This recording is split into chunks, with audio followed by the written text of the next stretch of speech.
සාදුකාර පවත්වන්න. ශ්‍රද්ධා සම්පන්න පින්වත්නි, අද අපගේ බුදුරජාණන් වහන්සේගේ ඉපදීම, උතුම් සම්බුද්ධත්වයට පත්වීම, උතුම් පරිනිර්වාණයට පත්වීම මේ ආදී උතුම් තෙමඟුල සිදුවන උතුම් දිනය.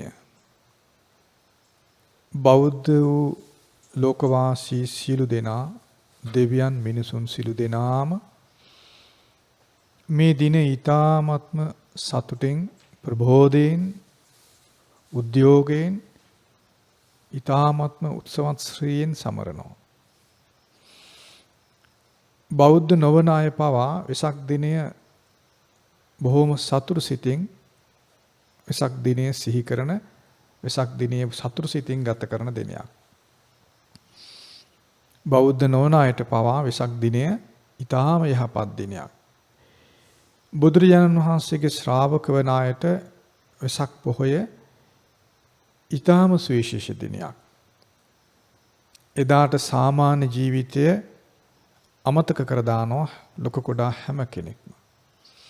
සාමාන්‍ය දිනේදී සාමාන්‍ය ජීවිතය ගත කරද්දී ප්‍රශ්න අර්බුද වලින් හෙම්බත් වෙච්ච මිනිසයා ඒ හැම දෙයක්ම අමතක කරලා වෙසක් පොහෝ දිනේදී බුදුරජාණන් වහන්සේ වෙනුවෙන් විවේකී ජීවිතය ගත කරනවා. කාමභෝගී ජීවිතය තුළ බොහෝ කම්සප සොයමින්, විඳිමින්, පතමින් වේසුණු මහන්සුණු මිනිසුන්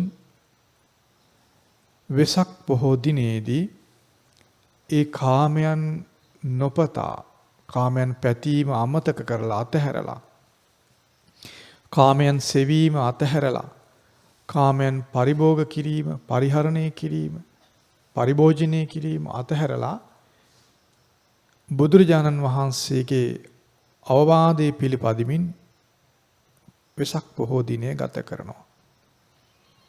බලන්න මේ වෙසක් පොහෝ දිනය සුවිශේෂ දිනයක් කියලා අපි කියන්නේ ඒකයි. රජයකින් නීතියක් දාලවත් මේ විදිහට මිනිසුන් හික්මවන්න පුළුවන්ද? බෑ නේද? දැන් පසුගිය දවස්වල ඔබ දැක්කා රජයෙන් දැඩි නීති පනවලා තිබුණා. මිනිසුන් හික්මවන්න මෙහෙම පුළුවන් වුණාද? බෑ නේද? බෑ. බලන්නකෝ බුදුරජාණන් වහන්සේ කෙරෙහි පැහැදුණු මිනිසුන් නීතියකින් තොරව, බලපෑමකින් තොරව, ස්වේච්ඡාවෙන් කොතරම් සංසුන් ජීවිතයක් උපදව ගන්නවා.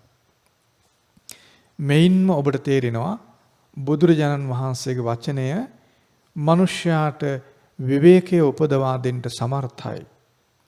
බුදුරජාණන් වහන්සේගේ වචනය මනුෂ්‍යයාට සුවය පහසුව උපදවා දෙන්න සමර්ථයි. මනුෂ්‍යයා ස්වයංව තව කෙනෙකුගේ බලයකින් යට නොවි, තව කෙනෙකුගේ උසිගැන්වීමෙන්, පෙළඹවීමෙන්, බලපෑමකින් තොරවම බුද්ධ වචනයේ පරිදි විවේකයෙන් බොහෝ දේවල් කම්සපාත හැරලා සංසුන් ජීවිතයක්, ඊටාම යහපත් ජීවිතයක් ගත කරනවා. මේ ජීවිතයට ධාර්මික ජීවිතය කියලා කියන්නේ ඒකයි. කාටවත් කරදරයක් නැහැ. මෙයම ඇති නේද බුදුරජාණන් වහන්සේගේ ලෝකයට ලැබුණු දේ අගය කරනවා නේද? අන්‍යාගමිකින් වේවා, ලෝකයේ යහපත තකන, ලෝකයේ යහපත බලාපොරොත්තු වෙන කවුරුන් හෝ කෙනෙක් වේවා, මේ පණිවිඩය ඇති නේද බුදුරජාණන් වහන්සේගේ පහළවීම අගය කරන්න. එහෙනම් අද වෙසක් පොහෝ දිනය බුදුරජාණන් වහන්සේගේ පහළවීම අගය කරමින්, ඒ ගැන වර්ණනා කරමින් බුදුරජාණන් වහන්සේට ගරු බුහුමන් දක්වන ලෝකයා බුදුරජාණන් වහන්සේගේ පහළවීමෙන් මිනිසුන් තුල වේවා, දෙවියන් තුල වේවා ස්වයංව ඇතිවන මේ හික්මීම, ස්වයංව ඇතිවන මේ පාලනය, ස්වයංව ඇතිවන මේ සංවර භාවය, ස්වයංව ඇතිවන මේ නිදහස් බව තේරුම් ගන්න ඕන. නේද? දැන් ඔබට කිසිම නීතියකින් බල කරේ නෑනේ. මේ වගේ සංවර ජීවිතයක් අද ගත කරන්න කියලා. නේද? බලන්න බුදුරජාණන් වහන්සේ පහළ වෙලා දැන් වසර කී දහහක්ද? ඒත් අපි බුද්ධ වචනයට ගරු කරනවා. නේද? ඒ ඇයි අපිට තේරෙනවා ඒ බුද්ධ වචනේ අසාමාන්‍ය කරුණාවෙන් අපට අනුග්‍රහ සලසා දෙනවා අපේ යහපත පිණිස. ඒ නිසා බුද්ධ වචනයට හැමෝම ප්‍රියයි. ඒ නිසා ඒ ප්‍රිය වූ බුද්ධ වචනය සිහි කරන ප්‍රිය වූ බුද්ධ වචනය අනුව මේ වගේ සාන්ත නිදහස් විවේකී කාමයන්ගෙන් තොරව ස්වයංව හික්මුණු ජීවිතය ගත කරන ඔබ ඒ බුද්ධ වචනේ සැඟවි අපට තෝර බේර ගන්නට බැරුව තියෙන අපට ප්‍රමාදයකින් තොරව මේ ජීවිතයට ළඟා කරගෙන මේ ජීවිතේ මීට වඩා 100,000 ගුණයකින් දියුණු කර ගැනීම පිණිස වන අර්ථය ඉස්මතු කර ගන්න අද අප උත්සාහ කළ යුතුයි. අපි දන්න කාලේ පටන් අපි කුඩා කල පටන් වෙසක් පොහොය දිනේ සැනකෙලියක් පැවැත්තුවා. ඒක වරදක් කියලා අපි කියන්නේ නැහැ නේද? අපට වසර කීපයක් පුරා මිනිසුන් විශ්වාස වුණා, අදටත් මිනිසුන් විශ්වාස වෙනවා අපට වෙසක් නැති වුණා කියලා. නේ? දැන් වසර 3-4ක් තිස්සේ වෙසක් නැහැ කියලා කනගාටු වෙනා ඉන්නව නේද? දැන් අපි කුඩා කාලේ වෙසක් එනකන් ඇඟිලි ගනිමින් ඉන්නවා. සිංහල අවුරුද්දට වඩා ආසයි වෙසක් එනකන් නේ. වෙසක් දැන් සිංහල අවුරුදු නම් දවසක් ඒ දවසෙන් ඉවරයි. වෙසක් එහෙම නැහැ. සතියක් කමාරක් මිනිසු තුළ ඒ උද්‍යෝගය, ඒ ප්‍රබෝධය මිසුන් තුළ තියෙනවා. අපිට මතකයි එකල වෙසක් උත්සවයේ සැනකෙලියක් වගේ රට පුරා නේද? ගමක් නෑර, නගරයක් නෑර, වීතියක් නෑර, අස්සක් මුල්ලක් නෑර වෙසක් සිරි තිබුණා. දැන් වසර කීපයක් පුරා අපට ඒ බඳු දෙයක් තිබුණේ නෑ. ඒ නිසාම මිනිසුන්ට වෙසක් නෑ, අපට වෙසක් නැති වුණා කියලා යම් විශ්වාසයක් කනගාටුවක් තිබුණ අය ඉන්නවා. නමුත් අපි තේරුම් ගන්න ඕනේ අපට ඒ අහිමි උනේ වෙසක් කියලා අපි අහිමි වුණා නැති වුණා කියලා හිතුව දේ මොනවද? ඊටාම වැදගත්ම දේ අපට නැති වුණාද?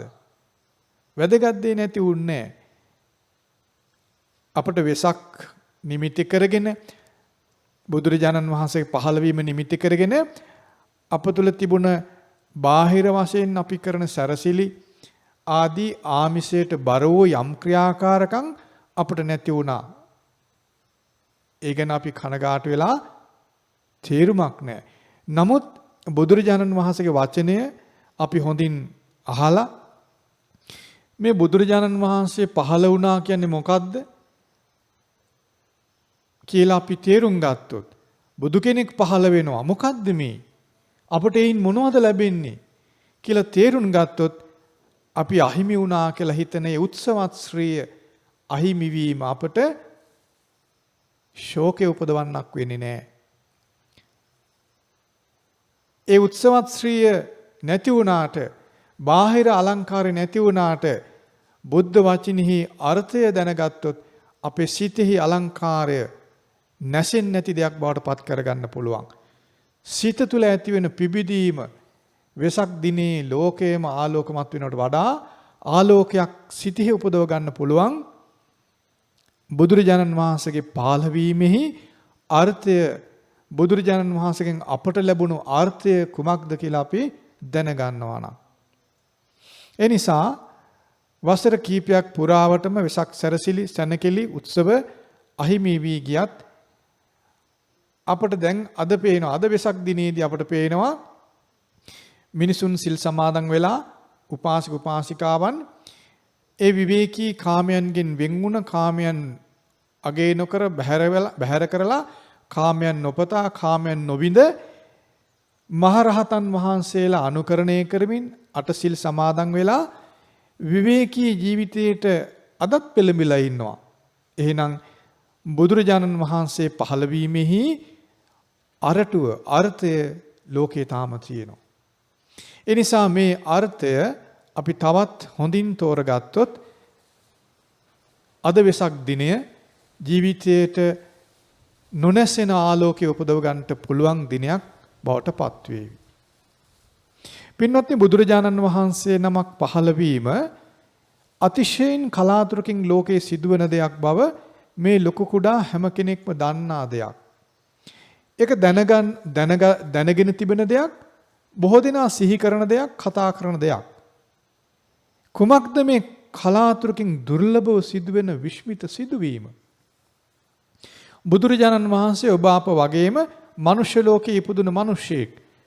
අපි අම්මගේ කුසින් ඉපදුනා වගේම අපි අම්මගේ කුසේ බොහෝ කලක් අම්මගේ කුස අස්සේ හිටියා වගේම අපේ බුදුරජාණන් වහන්සේත් මව් කුස අස්සේ හිටියා.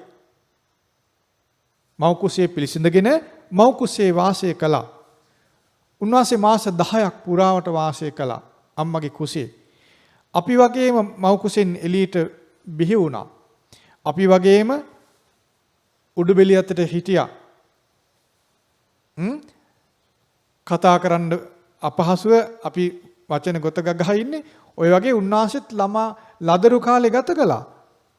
බඩ ගාගෙන දන ගාගෙන යන කාලයක් උන්වහන්සේට තිබුණා.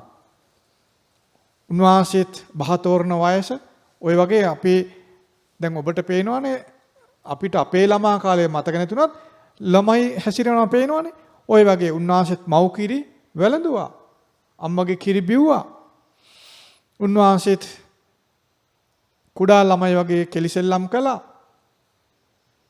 නව යෝන් වියේ අපි වගේ ඉගෙන ගන්න දේ කළා. සාමාන්‍ය ආය විදියට ආවහ විවාහ කටයුතු වලටත් මැදි වුණා. මේ විදියට වාසය කළ උන්වහන්සේ සාමාන්‍ය මිනිසයා ලෝකයේ දෙස බලනවට වඩා ගැඹුරින් පුළුල්ව ලෝකයේ දෙස බලන්ට විනිවිද දකින්ට උන්වහන්සේට ශක්තියක් හැකියාවක් තිබුණා. ඒක උන්වහන්සේ පෙර ජීවිතවලදී පෙර බොහෝ කලක් සසරේ පිරු පාරමී ශක්තියෙන් එතෙන් උන්වහන්සේ පුරවපු පින උන්වහන්සේ රැස්කල පිනෙහි ආනුභාවයෙන් උන්වහන්සේට තියුණු නුවණක් පුළුල් නුවණක් ගැඹුරු නුවණක් තිබුණා. සාමාන්‍ය ලෝකයා ලෝකයේ දෙස දකින්නට වඩා සියුම්ව දකින්න. අදටත් සමහර මිනිස්සු ඉන්නවා ඒ Taman ළඟ ඉන්න අනිත් අයට වඩා ලෝකේ යම් යම් දේ තේරුම් ගන්න පුළුවන් අයනේ. දැන් මිනිසුන් මේ විද්‍යාව දිනු කළා කියලා තියෙන්නේ නේද? සාමාන්‍ය හැමෝටම කරන්න බැරි දේ කරන මිනිස්සු අදත් ඉන්නවනේ. මේ සාමාන්‍ය වැඩ කරන මිනිසුන්ට වඩා අසාමාන්‍ය වැඩ කරන මිනිසුන් අතර අපේ මහා බෝසතන් වහන්සේ සියලු මිනිසුන් අතර අග්‍රම කෙනා බවට පත් වුණා. මක් නිසාද? එතෙක් කිසිවෙකුට දකින්න බැරි වූ දේවල් අපේ සිද්ධාර්ථ මහා බෝසතන් වහන්සේ දැක්කා. ඒ දැකලා උන්වහන්සේ මේ ලෝකයේ සාමාන්‍ය කෙනාට දකින්න බැරි දැකිය යුතු දේ තියෙනවා. මොනවද? කුමක්ද කියලා උන්වහන්සේ එක ගවේෂණය කළා, සෙව්වා. ඒකට තමයි සත්‍ය ගවේෂණය කළා කියලා කියන්නේ. උන්වහන්සේ සත්‍ය සොයාගෙන ගියා. උන්වහන්සේ සොයාගෙන ගියේ සත්‍යය මොකක්ද? උන්වහන්සේ ගිහි ජීවිතය ගත කරද්දී මනුස්ස ලෝකයේ තුල වාසය කරනකොටම සාමාන්‍ය මිනිසුන් විදිහට වාසය කරද්දීම උන්වහන්සේ දැක්කා සාමාන්‍ය මිනිස්සු අතරම බොහෝ දුක් පීඩාවලට ගොදුරු වෙන මිනිස්සු ඉන්නවා. මිනිසුන් මේකේ අගක් මුලක් තෝරගන්න බෑ. බේරෙන්න බෑ, ගැළවිල්ලක් නැහැ. මේ නිසා මේ දුක් විඳින්නේ ඇයි මිනිස්සු? මේක නිදහස් වීමක් නැති දෙයක්ද? මේ විදිහේ තමයි සිද්ධාර්ථ බෝසතන් වහන්සේ ගිහි ගෙදර මාලිගාවේ වාසය කරනකොට හිතපු දේවල්, හොයපු දේවල්. බලන්නකො අද කාලේ සාමාන්‍ය මිනිස්සු හිතනවට වඩා දේවල් නේද? නේද? දැන් සාමාන්‍ය මිනිස්සු අතරේ අපි දන්නවා මේ වෙනස් දේ හිතන දේවල් මිනිස්සු ඉන්නවා. නේද? අද මේ මිනිස්සු යම් යම් යන්ත්‍ර සූත්‍ර හොයාගෙන තියෙනවා. නේද? නොයෙකුත් දේවල් සොයාගෙන තුන ඒ සාමාන්‍ය මිනිස්සුන්ට වඩා හිතන අය නේද? අන්න ඒ වගේ ඊට වඩා සියලු ලෝකයේ සියලු දෙනාට වඩා තියුණු විදිහට ලෝකයේ දෙස බලන්ට අපේ බෝසන් වහන්සේ සමර්ථයි. උන්වහන්සේ අන් කිසිවෙක් නොසිතන දේ සිතුවා. සාමාන්‍ය ලෝකයා හිතන දේටත් වඩා අසාමාන්‍ය දේ හිතන අය ලෝකේ යම් යම් දේ හොයනවා නේද? ඒ සියලු දෙනා හිතනටත් වඩා කිසිවෙක් නොසිතන දේ තමයි මහා බෝසන් වහන්සේ සිතුවේ. උන්වහන්සේ කල්පනා කළා මිනිසුන් අඬනවා, වැළපෙනවා, ශෝක කරනවා. මිනිසුන්ට ශෝකයේ උපදින විදිහවල් තියෙනවා. ඇයි මේ කියලා කල්පනා කළා. මිනිසුන්ට මේක තේරෙන්නේ නැහැ. අගමුල තේරෙන්නේ නැහැ. මිනිසුන්ට මේකෙන් නිදහස් වීමක් නැද්ද? බලන්න උන්වහන්සේ කල්පනා. ඒ නිසා උන්වහන්සේ රජමාලිගාවේ සිටිද්දීම මිනිසුන් කෙරෙහි මහා කරුණාවක් තිබුණා. උන්වහන්සේ දැක්ක මිනිසුන් දිරලා කුද ගැහිලා දුකටපත් වෙච්ච මිනිස්සු දැක්කා. දැන් බලන්න අපේ ගෙවල් වල සීයලා ආච්චිලා කිසි දෙයක් කර කියා ගන්න බැරි විදිහට නේද? කුද ගැහිච්ච සීයලා ආච්චිලා දැක්කාම අපට අනේ අපොයි කියලා හිතවිලි මාත්‍රයක්වත් එනවද? එනව නේද? ඒමත් නැති කට්ටිය ඉන්නවනේ නේද? නමුත් අපේ මහා බෝසත්න් වහන්සේ මිනිසුන්ට මේ වෙන සිදුවිල්ල මේ මිනිසුන්ට වෙන දේ කල්පනා කළා.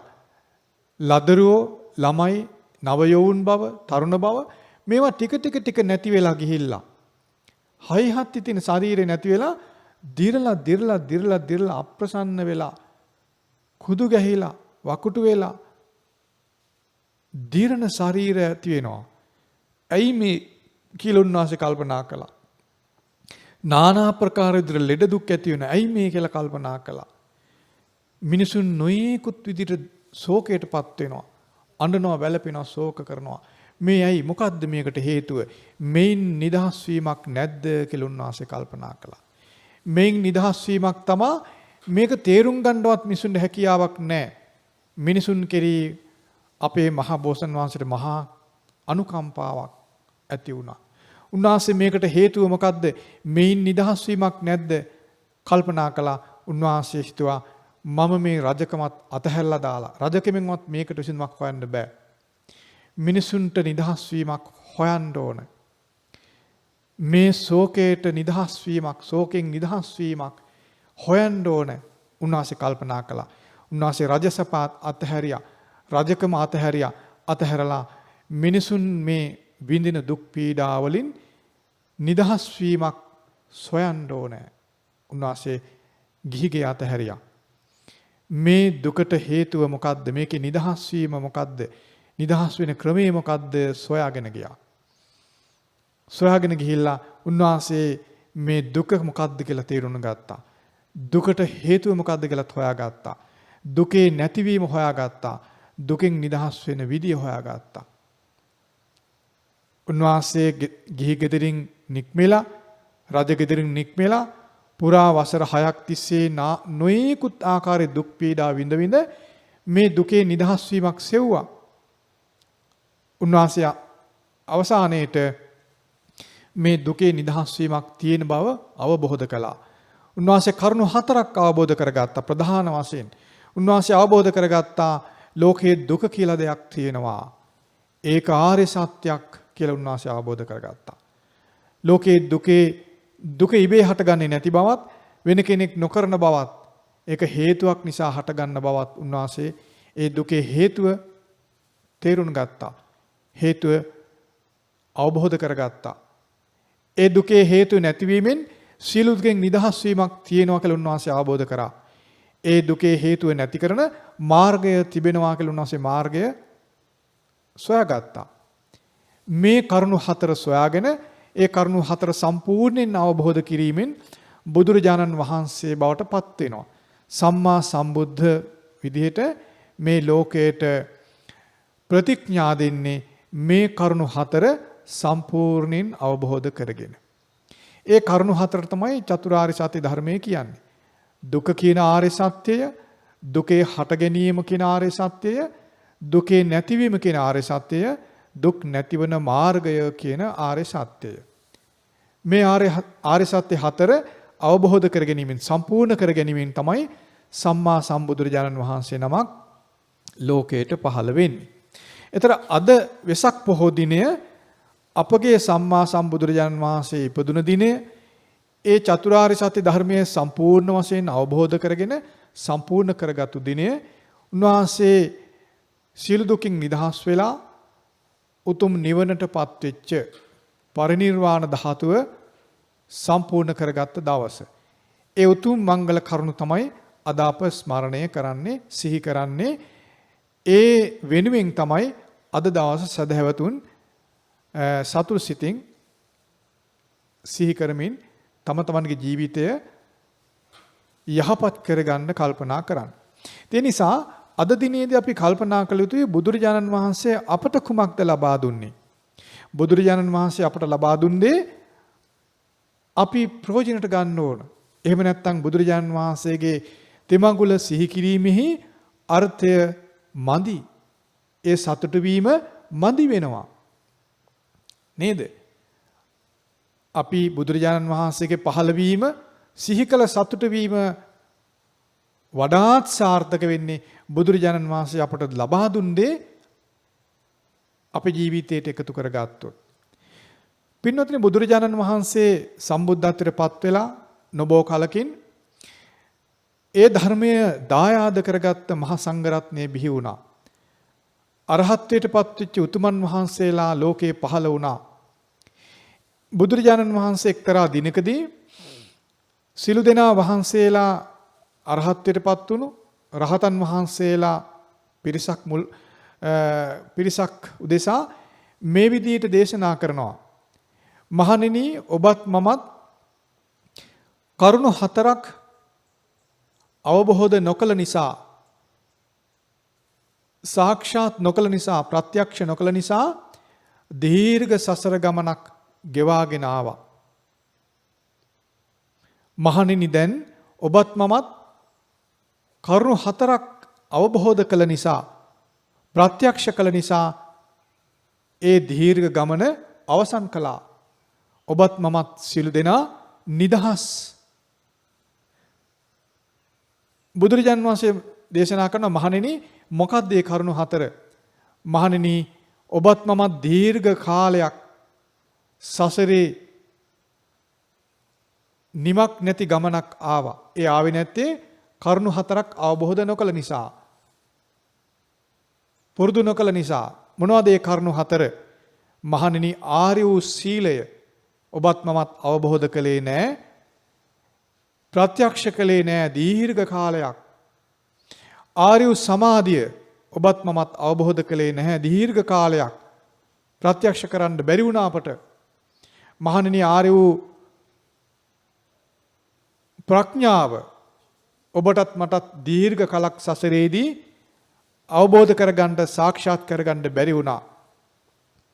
මහණෙනි, ආර්ය වූ විමුක්තිය අපට අවබෝධ කරගන්න බැරි වුණා. ඔබටත් මටත් කාටත් සසරේ දීර්ඝ කලක් මේ ධර්මතා 4 අවබෝධ කරගන්න බැරි වුණා. මොනවද මේ ධර්මතා 4? මේව මතක තියාගන්න. ආර්ය වූ සීලය, ආර්ය වූ සමාධිය, ආර්ය වූ ප්‍රඥාව, ආර්ය වූ විමුක්තිය. මෙන්න මේ කරුණු 4 අවබෝධ කරගන්න බැරි වුණ නිසා, ප්‍රත්‍යක්ෂ කරගන්න, සාක්ෂාත් කරගන්න, සම්පූර්ණ කරගන්න බැරි වුණ නිසා බුදුරජාණන් වහන්සේටත් ඒ මහරහතන් වහන්සේලා සිළු දෙනා වහන්සේටත් දීර්ඝ සසර ගමනක් එන්න සිදු වුණා කියලා බුදුරජාණන් වහන්සේ එදා ඒ රහතන් වහන්සේලාට දේශනා කළා. ඒකල බුදුරජාණන් වහන්සේ දේශනා කරනවා, මහණෙනි, දැන් ඔබත් මමත් දෙපිරිසම මේ ධර්මතා 4 අවබෝධ කළා, සම්පූර්ණ කළා. මහණෙනි, දැන් අපි සිළු දෙනා නිදහස්. බලන්න බුදුරජාණන් වහන්සේගේ වචනය. දැන් අපිට මේ ගැන අපට දැනුමක්, තේරුමක් තියෙන්න ඕන. එහෙනම් බුදුරජාණන් වහන්සේ කියන්නේ කවුද? ආර්ය වූ සීලය, ආර්ය වූ සමාධිය, ආර්ය වූ ප්‍රඥාව, ආර්ය වූ විමුක්තිය අවබෝධ කළ, සම්පූර්ණ කළ උතුමන් වහන්සේ නමක්. ඒ මහරහතන් වහන්සේලා කවුද? ආර්ය වූ සීලය, ආර්ය වූ සමාධිය, ආර්ය වූ ප්‍රඥාව, ආර්ය වූ විමුක්තිය අවබෝධ කළ, සම්පූර්ණ කළ උතුමන් වහන්සේලා. එතන බුදුරජාණන් වහන්සේටත් ඒ මහරහතන් වහන්සේලාටත් දීර්ඝ සසර ගමනක් එන්න සිදුුනේ ඇයි?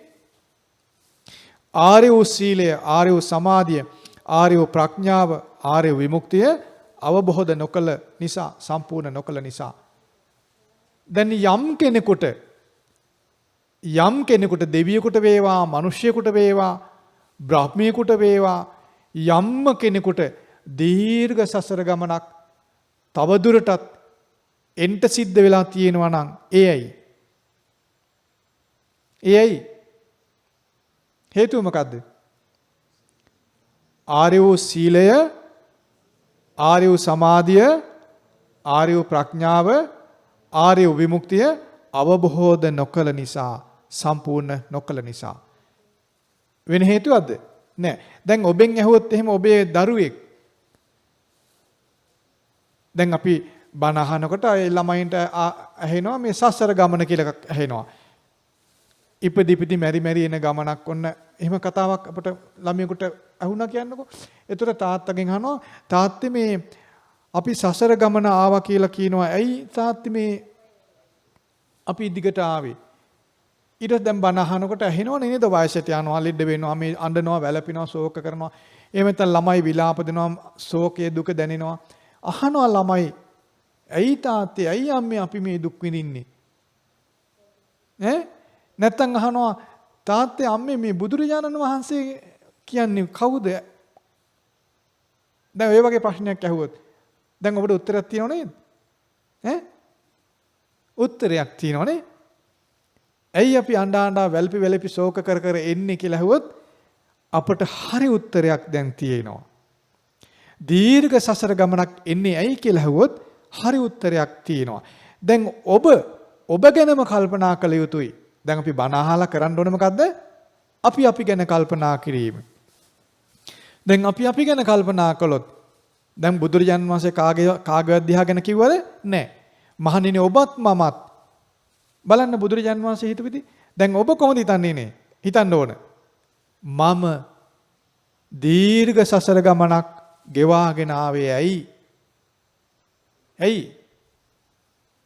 ආර්ය වූ සීලය අවබෝධ නොකළ නිසා, ආර්ය වූ සමාධිය අවබෝධ නොකළ නිසා, ආර්ය වූ ප්‍රඥාව අවබෝධ නොකළ නිසා, ආර්ය විමුක්තිය අවබෝධ නොකළ නිසා කියලා දැන් ඔබට නිශ්චිත නිවැරදි උත්තරයක් තියෙනව නේද? උත්තරයක් තියෙනවා. ඒ දීර්ඝ වූ සසර ගමන දුක් සහිත එකක්, වේදනා සහිත එකක්. පින්වත්නි, බුදුරජාණන් වහන්සේ සම්බුද්ධත්වයට පත් වුණේ අද වැනි වෙසක් පොහෝ දිනක. ඒ වෙසක් පොහෝ දිනය එළඹෙද්දී ඊට පෙර දිනේ මධ්‍යම රාත්‍රියේ මුලින් බුදුරජාණන් වහන්සේ සමාධිය සම්පූර්ණ වීමෙන් පිරිසිදු සිත ඇතිව ඒ පිරිසිදු සිතෙන් යුක්තව වාසය කරන බුදුරජාණන් වහන්සේ පිරිසිදු නිශ්චල වූ සිතෙන් යුක්ත මහා බෝසතාණන් වහන්සේ උන්වහන්සේගේම පෙර ජීවිත දැකීම පිණිස සිත යොමු කරනවා. උන්වහන්සේ සිත පිරිසිදු කරගෙන නිශ්චලත්වයට පත් වූ සිතෙන් වාසය කරද්දී උන්වහන්සේ පෙර ජීවිත දැකීම පිණිස සිත යොමු කරනවා. උන්වහන්සේ දකිනවා කෙරවලක්, ආරම්භක කෙරවලක් නැති දීර්ඝ සසර ගමනක ඉපදෙමින් මැරෙමින් ආපු ගමනක් තිබුණා කියලා උන්වහන්සේ දකිනවා.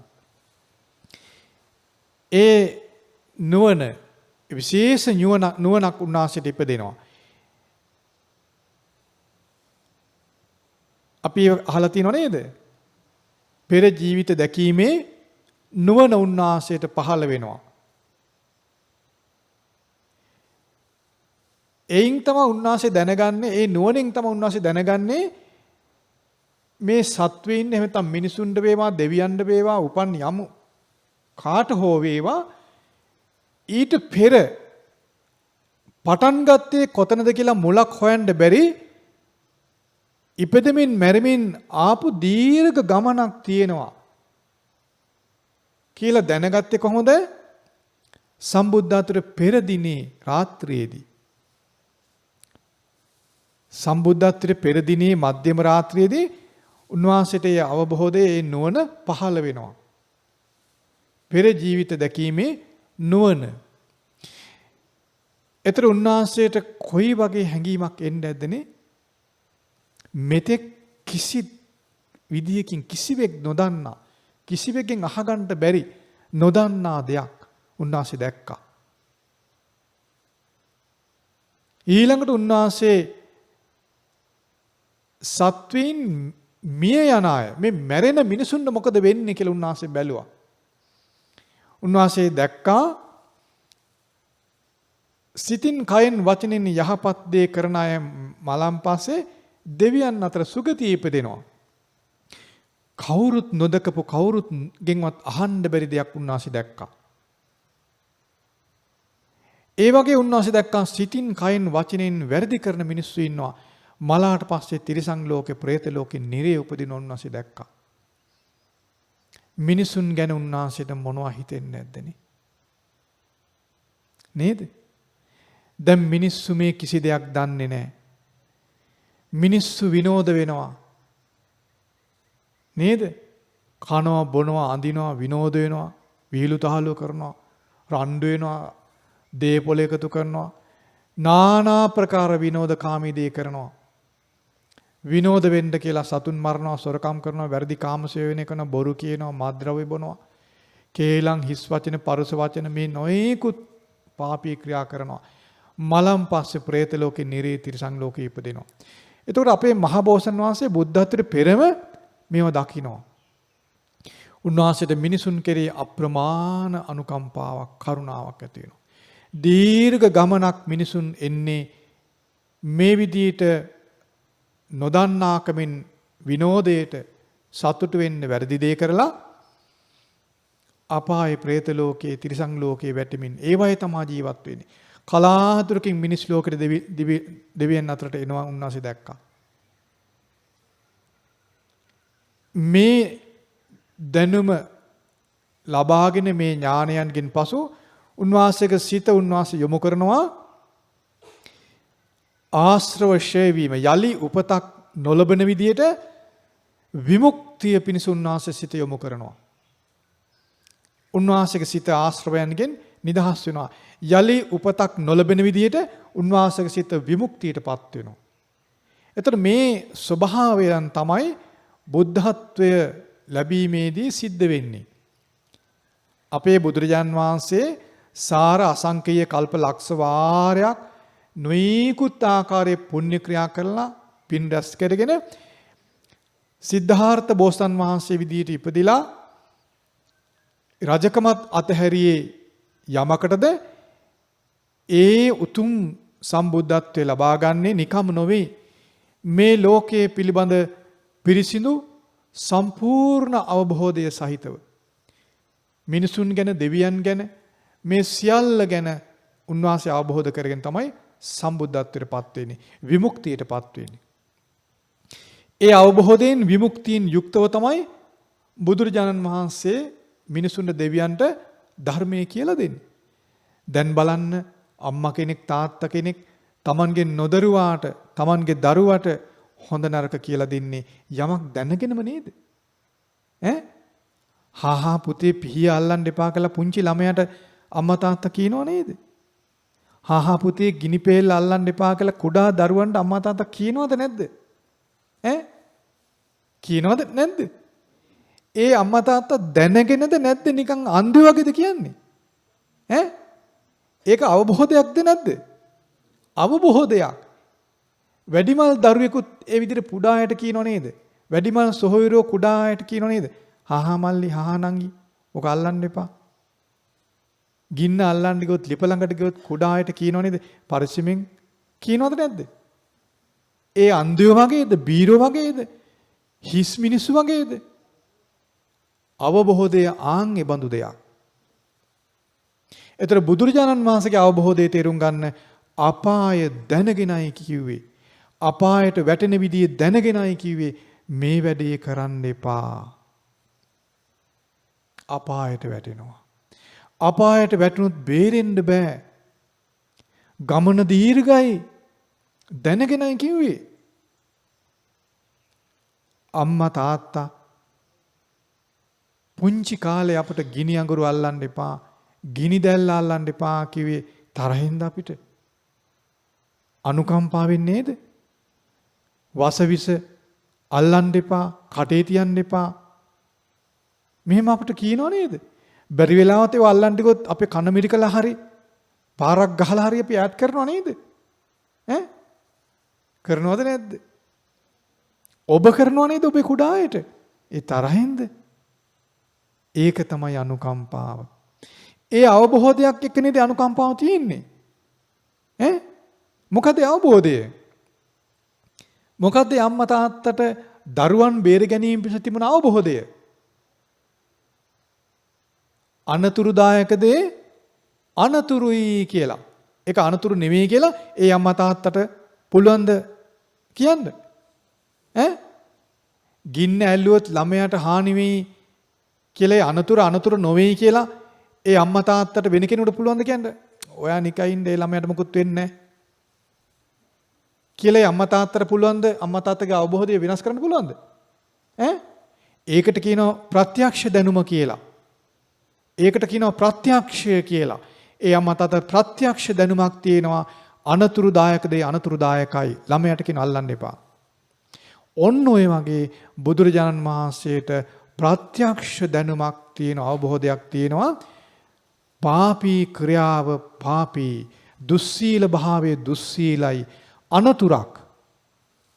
අන්නේ අනතුරුදායක දේ ගැන දන්නේ නැති කලක් තිබුණා. දීර්ඝ සසර ගමනක්. ඒකයි බුදුරජාන් වහන්සේ දේශනා කළේ මහණෙනි ඔබත් මමත් දීර්ඝ ගමනක්. බලන්න දීර්ඝ ගමන ගැන නොදැනද මේ කියන්නේ? දැනගෙන කියන්නේ. අනතුරුදායක ගැන දේ ගැන නොදැනද කියන්නේ? දැනගෙන කියන්නේ. ඒකයි කියන්නේ මහණෙනි ඔබත් මමත් දීර්ඝ කාලයක් සසරේ ආර්ය වූ සීලය අවබෝධ නොකිරීමෙන්, ප්‍රත්‍යක්ෂ නොකිරීමෙන් සසරේ දීර්ඝ ගමනක් ආවා. බලන්න බුද්ධ වචනේ නේද? මහණෙනි දැන් ඔබත් මමත් ඒ ආර්ය වූ සීලය අවබෝධ කළා, ආර්ය වූ සමාධිය අවබෝධ කළා, ආර්ය වූ ප්‍රඥාව අවබෝධ කළා, ආර්ය වූ විමුක්තිය අවබෝධ කළා. ඔබත් මාත් දැන් නිදහස්. බලන්න බුදුරජාණන් වහන්සේගේ වචනය නේද? අපි මේ වෙසක් පොහොය වගේ උතුම් දිනවලදී, බුද්ධත්වයේ සමරන දිනවලදී, ඒ උතුම් අවබෝධයේ සමරන දිනවලදී සිහි කළ යුතු ධර්මයන්, තේරුම් ගත යුතු ධර්මයන්, ඒ සම්බුද්ධත්වයේ කොයි වගේද කියලා එහි ආශ්චර්යමත් භාවය තේරුම් ගත යුතු ධර්මයන්. ඒතර ඔබට ඔබේ දරුවට කියලා දෙන්න පුළුවන්, පුතේ බුදුරජාණන් වහන්සේ මෙන්න මේ බඳු කෙනෙක්. මෙහෙමයි උන්වහන්සේ දැනගත්තේ, මේක නිකන් නෙමෙයි. උන්වහන්සේ නිකන් කිව්වේ නෑ. බුද්ධ වචනේ වරදින්නේ අපි අනුගමනය කළ යුතුයි කියලා තාත්තට පුතාට කියන්න පුළුවන්කම තියෙනවා. අම්මට පුතාට කියන්න පුළුවන්කම තියෙනවා මේ බුද්ධ වචනේ හරියට දැනගත්තොත්. ඒ අම්මා තාත්තට තියෙනවා ශක්තියක්, විශාරද භාවයක් ඒ බුද්ධ වචනේ ගැන. ඔබ ආන් ඒ බඳු විශාරද දැනුමක් බුදුරජාන් වහන්සේගේ ධර්මයේ කිරී ඔබ තුල තියෙන්න ඕන. ඒතර ඔබ විශාරදයට බවට පත් වෙලා නම් ඔබ බුදුරජාණන් වහන්සේගේ වචනය දරාගෙන ශක්තිමත් ඒ වචනේ පුරුදු කරනවා. ඔබට ඔබේ දුවා දරුවට ඒ ගැන කියා දෙන්න හයියක් තියෙනවා. ඒතර බුදුරජාණන් වහන්සේ දීර්ඝ සසර ගමන නිමා කළා. ඒ උතුම් මහරහතන් වහන්සේලා දීර්ඝ සසර ගමන නිමා කළා. කරුණු 4ක් අවබෝධ කළා. ඒ කරුණු 4 ආර්ය වූ සීලය, ආර්ය වූ සමාධිය, ආර්ය වූ ප්‍රඥාව, ආර්ය වූ විමුක්තිය. මොකද්ද මේ ආර්ය වූ සීලය? ආර්ය කියන්නේ මොකද්ද? දැන් සීලය කියන එක අපිට අහලා තියෙන දෙයක් නේද? පින්වත්නි, බුදුරජාණන් වහන්සේ පහළ වුණත් නැතත් ලෝකේ සීලය තියෙනවා, සමාධිය තියෙනවා, ප්‍රඥාව තියෙනවා, විමුක්තිය තියෙනවා. දැන් අපි දන්නවා සිද්ධාර්ථ කුමාරයා පිළිසිඳ ගන්නකොට මහා මායා දේවිය සීලවන්තයි. මව් කුසේ දරුවා ඉන්න කාලේ කවදාවත් ඒ මව සීලෙ බිඳගත්තේ නැහැ කියලා අපි අහලා තියෙනව නේද? සීලවන්තයි. එහෙනම් සීලය තිබුණා. ඉන් පෙර බුදුරජාන් වහන්සේගේ අතීත ජීවිත ගැන අපි අහනකොට ජාතක කතාවල අපි අහලා තියෙනව නේද? බුදුරජාන් වහන්සේ මහා බෝසතාණන් වහන්සේ විදිහට ඉන්න කාලේ සීලවන්තය ගැන ඕනතරම් අපි අහලා තියෙනවනේ. නේද? සීලේ තිබුණා, සමාධියක් තිබුණා, ප්‍රඥාව තිබුණා, විමුක්තියක් තිබුණා, නිදහස් වීම තිබුණා. නොතිබ්බේ කුමක්ද? මොකද්ද නොතිබ්බේ? දැන් බුදුරජාන් වහන්සේ කොහොමද කිව්වේ? මහණෙනි ඔබත් මමත් දීර්ඝ සසර ගමනක් ගෙවාගෙන ආවා. ඒ ඇයි? ආර්ය වූ සීලය, ආර්ය වූ සමාධිය, ආර්ය වූ ප්‍රඥාව, ආර්ය වූ විමුක්තිය අවබෝධ නොකළ නිසා, ප්‍රත්‍යක්ෂ නොකළ නිසා. එහෙනම් බුදු කෙනෙක් පහළ වුණත් නැතත් සීල, සමාධි, ප්‍රඥා, විමුක්තිය කියන දේ තිබුණට ආර්ය වූ සීලය, ආර්ය වූ සමාධිය, ආර්ය වූ ප්‍රඥාව, ආර්ය විමුක්තිය තමයි තිබුණේ නැත්තේ. දැන් මහාමායා දේවියට ආර්ය වූ සීලය තිබුණේ නැහැ. සීලය තිබුණා. නේද? ඉන්පසු අපි අහලා දන්නවනේ සමාධිය වඩපු අය ගැන නේද? අපේ මහ බෝසත්න් වහන්සේත් පෙර ජීවිතවල සමාධිය වැඩුවා. අෂ්ට සමාපatti වඩලා බඹලව ඉපදුණු බව අපි දන්නවනේ. අහලා තියෙනවනේ. නේද? එහෙනම් ඒ සමාධිය ආර්ය වූ සමාධිය නොවේ. නේද? ඒ කාලෙත් අපි දන්නවා බුදුරජාණන් වහන්සේගේ අතීත ජීවිතවල මහා ප්‍රඥාවෙන් යුක්තව වාසය කළ අපේ මහා බෝසත්න් වහන්සේ නේද? දැන් ප්‍රඥා පාරමිතාව කියලා නේද? දස පාරමිතාව තුළ පාරමී ධර්ම පුරනකොටම ජීවිත කීයක් මහා ප්‍රඥාවන්තයෙක් විදිහට වැඩ කළාද? මේ කටයුතු කළාද නේද? අපේ බෝසත්න් වහන්සේ අර මහෞෂධ පඬිතුයන් වැනි අය නේද? ප්‍රඥාව තිබුණා ලෝකේ. නොතිබෙ කුමක්ද? ආර්ය වූ ප්‍රඥාව තිබුණේ නැහැ. විමුක්තියක් තිබුණා. දැන් මිනිස්සු මනුෂ්‍ය ලෝකයේ හිටපු අය බඹ ලෝකයේ පුදුනා. නේද? අපේ බෝසත්න් වහන්සේම බඹ ලෝකයේ පුදිච්ච අවස්ථාව ඕනතරම් තියෙනවා. විමුක්තියක් තිබුණා. ආර්ය විමුක්තියක් තිබුණේ නැහැ. එහෙනම් බුදු කෙනෙක් පහළ වීමෙන් සිද්ධ වෙන්නේ කුමක්ද? ඒ සීල සමාධි ප්‍රඥා විමුක්ති කියන ධර්මයන් ආර්ය භාවයටපත් වෙනවා. ආර්ය ස්වභාවයටපත් වෙනවා. කුමක්ද ඒ ආර්ය ස්වභාවය? ශ්‍රේෂ්ඨත්වයටපත් වෙනවා. මොකද ඒ ආර්ය භාවය, ශ්‍රේෂ්ඨ භාවය කියන්නේ? දැන් ඔබෙන් ඇහුවොත් එහෙම මේ වගේ කරුණක් දැනගෙන ඉන්න ඕනේ නේද? නේද? නැත්නම් අපිටත් දැන් සීලය තියෙනවා නේ? අපිත් හිතනවා අපි දැන් සීලය තියෙනවා. ඔන්න භාවනා කරන සමාධියක් තියෙනවා. සසර නිදහස් වෙයිද එපමණකින්ම? නෑ නේද? නිදහස් වෙනවද? නිදහස් වෙන්නේ නෑ. එහෙනම් මේ සීල සමාධි ප්‍රඥා ආර්ය ස්වභාවයටපත් වෙන්න ඕන. මොකද ආර්ය ස්වභාවය කියන්නේ? කියන්නේ මොකද ආර්ය ස්වභාවය කියලා කියන්නේ?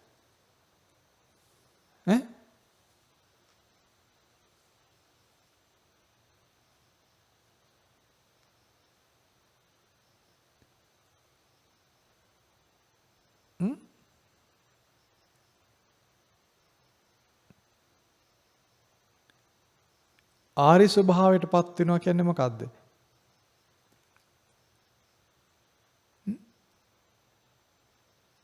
නොපිරිහෙන ස්වභාවයටපත් වෙනවා කියන එක. පිරිහෙන්නේ නැහැ. දැන් යමක් පිරිහෙනවා නම් ඒක ආර්ය ස්වභාවයක් නෙවෙයි. ඒ ආර්ය කියලා කියන ශ්‍රේෂ්ඨයි, අග්‍රයි. ඇයි එහෙම වෙන්නේ? ඒ අග්‍රභාවය, ශ්‍රේෂ්ඨ භාවය කියලා කියන්නේ ඇයි ඒ? පිරිහෙන්නේ නැහැ. යම් සීලයක් පිරිහෙනවා නම් ඒ සීලය ආර්ය ස්වභාවයෙන් යුක්ත නැහැ. සමාධිය පිරිහෙනවා නම් ආර්ය ස්වභාවයෙන් යුක්ත නැහැ. ප්‍රඥාව පිරිහිලා යනවා නම් ආර්ය ස්වභාවයෙන් යුක්ත නැහැ. විමුක්තිය පිරිහිනවා නම් ආර්ය ස්වභාවයෙන් යුක්ත නැහැ. බලන්න බුදුරජාන් වහන්සේ පහළ වෙන්න පෙර හිටිය අයගේ සීලය පිරිහෙනවා. ඒ සමාධිය පිරිහෙනවා. ඒ ප්‍රඥාව පිරිහෙනවා. විමුක්තිය පිරිහෙනවා.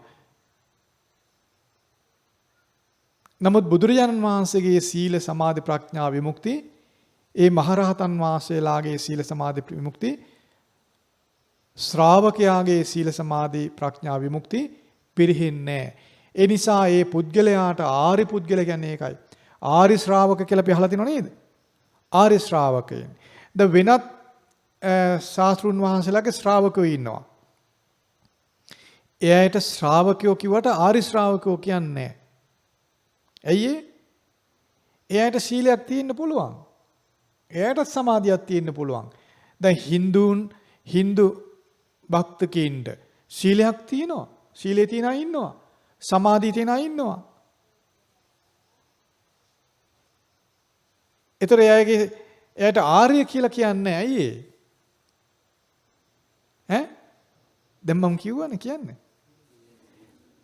ආර්ය ස්වභාවය කියන්නේ පිරෙහෙන්නේ නැති ස්වභාවය. යමක් පිරෙහෙනවා නම් ඒක ආර්ය ස්වභාවයටපත් නොවන දෙයක්. ශ්‍රේෂ්ඨත්වයටපත් නොවන දෙයක්. එහෙනම් ශ්‍රේෂ්ඨත්වයටපත් නොවීම පිණිස අපි පුරුදු කරන දේ වැඩක් නෑ නේද? ශ්‍රේෂ්ඨත්වයටපත් වීම පිණිස පුරුදු කරනවා නම් එයයි වටින්නේ.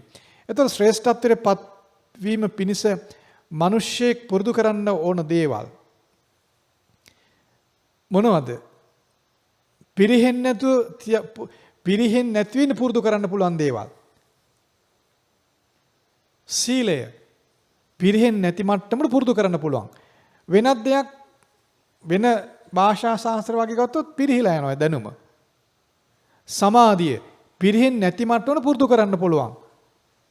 ප්‍රඥාව පිරෙහෙන්නේ නැති මට්ටමට පුරුදු කරන්න පුළුවන්. විමුක්තිය පිරෙහෙන්නේ නැති මට්ටමට පුරුදු කරන්න පුළුවන්. ඒ පිරෙහෙන්නේ නැති ස්වභාවය ඒකට තමයි ආර්ය ස්වභාවය කියලා කියන්නේ.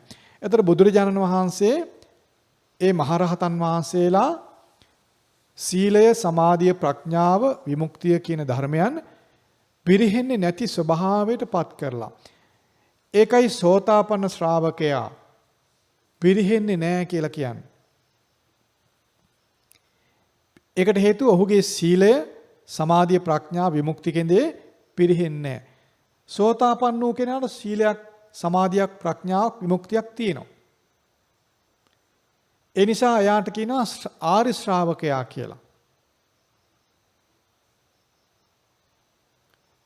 ඔහුගේ සීලයට කියනවා ආර්යකාන්ත සීලය කියලා. සෝතාපන්න වුණ කෙනාට. ඒක පිරෙහෙන්නේ නැහැ. ඔහුගේ සමාධිය පිරෙහෙන්නේ නැහැ.